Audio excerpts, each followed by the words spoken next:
आजको दोस्रो भाग फेरि हेर्नुहोला।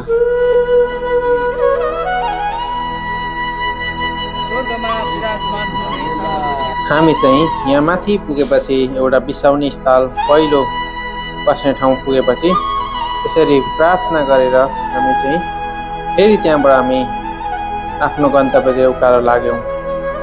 गन्तव्य धेरै माथि भएको हुनाले बिचबिचमा बस्दै जानुपर्ने थियो र हामी चाहिँ बस्दै जाँदैछौँ माथितिर। यो चाहिँ माथितिर हामी फेरि जाँदैछौँ। अझै हामी धेरै अगाडि बढ्न छ, त्यही भएर हामी फेरि पनि यसपछि हामी अगाडि बढ्दैछौँ। हेर्नुहोस्,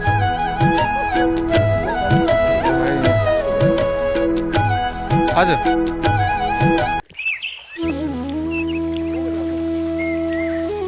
दुईजना ए म त माथि बाटो अन्तिम भएर पनि कहाँसम्म पुग्यो। ल है हामी चाहिँ यस्तो ठाउँ छ यहाँ चाहिँ।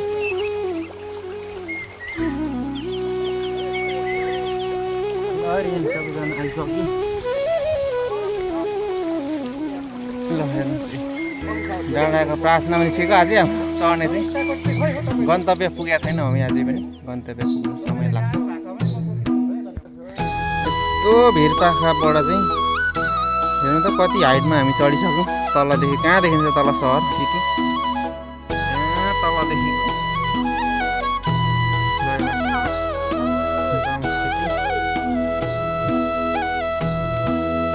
यो भिरको टुप्पो हेर्नुहोस् त कति तलदेखि हामी यहाँ आइपुगिसकेका छौँ।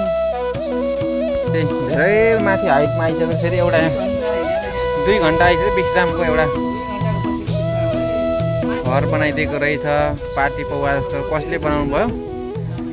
धर्म चाहिँ एकदम ठुलै गर्नुभएको छ। यत्रो जङ्गलमा यत्रो घर बनाउनु भनेको बस्ने ठाउँ धेरै दुःखले बनाएको रहेछ। राजा रानी जाने बाटोमा यस्तो बाटोबाट हिँड्ने, यस्तो जङ्गलबाट हिँड्दै आएर अहिले चाहिँ यहाँ 3 ठोकेर एउटा विश्राम गर्ने ठाउँ बनाएको छ। धेरै धेरै उहाँलाई धन्यवाद र धेरै समाजको सेवा गर्नुभएको छ हिँड्ने बाटोमा। विश्राम पछाडि फेरि हाम्रो डाँडाको यात्रा जारी नै छ र अझै हामी फेरि पनि थकान मारेर हामी हिँड्ने नै छौँ।